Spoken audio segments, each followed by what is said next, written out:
சம்மை வந்து first I equal to integral 1 by root of x square minus 4x plus 5 into dxன்னு எடுத்துக்கலாமா? இப்போ இந்த ரெண்டு ஃபார்முலாஸில் இங்கே நம்ம எந்த ஃபார்முலாவை யூஸ் பண்ண போகிறோம் அப்படின்னு நாம தான் ஸ்ப்ளிட் பண்ணும்போது கண்டுபிடிக்கலாம். இப்போ பாருங்கள், இப்போ வந்து எக்ஸ் ஸ்கொயர் ப்ளஸ் ஏ ஸ்கொயராக இங்கே ஸ்ப்ளிட் பண்ண போகிறோமா, இல்லை எக்ஸ் ஸ்கொயர் மைனஸ் ஏ ஸ்கொயராக இங்கே ஸ்ப்ளிட் பண்ண போகிறோமா பார்க்கலாமா? இப்போது குவாட்ராட்டிக் ஃபார்மில் இருக்குது இல்லையா, ரூட்டுக்குள்ளே எப்படி இருக்குது, குவாட்ராட்டிக் ஃபார்மில் இருக்குது.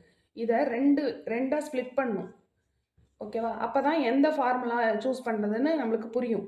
இப்போ ரெண்டாக ஸ்ப்ளிட் பண்ணுறதுக்காக எக்ஸுக்கு பக்கத்தில் என்ன நம்பர் இருக்குது, 4.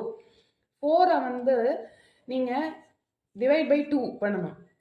எந்த நம்பர் இருந்தாலும் சரி, எக்ஸுக்கு கோஎஃபிஷியண்ட்டாக இருக்கு இல்லையா, அந்த நம்பரை 2ஆல் டிவைட் பண்ணணும். ஸோ 2 கிடைக்குமா?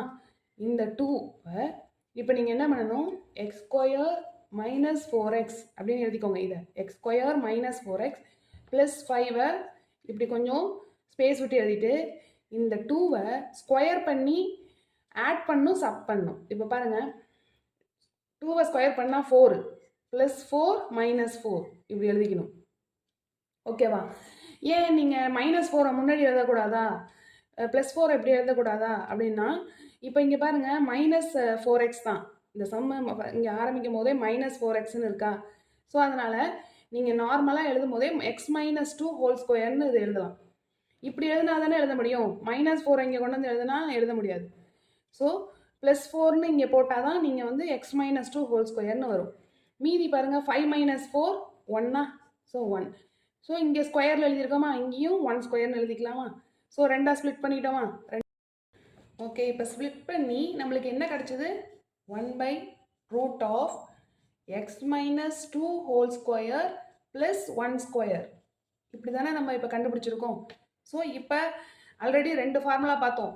அதில் எந்த ஃபார்முலா யூஸ் பண்ணணும் பாருங்கள், 1 by root of x square plus a square இல்லையா, எக்ஸு ப்ளஸ் அதனால் இது a.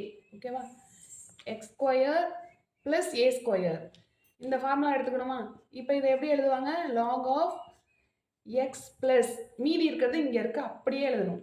So root of X square plus a square plus சியா, இதான ஃபார்முலா.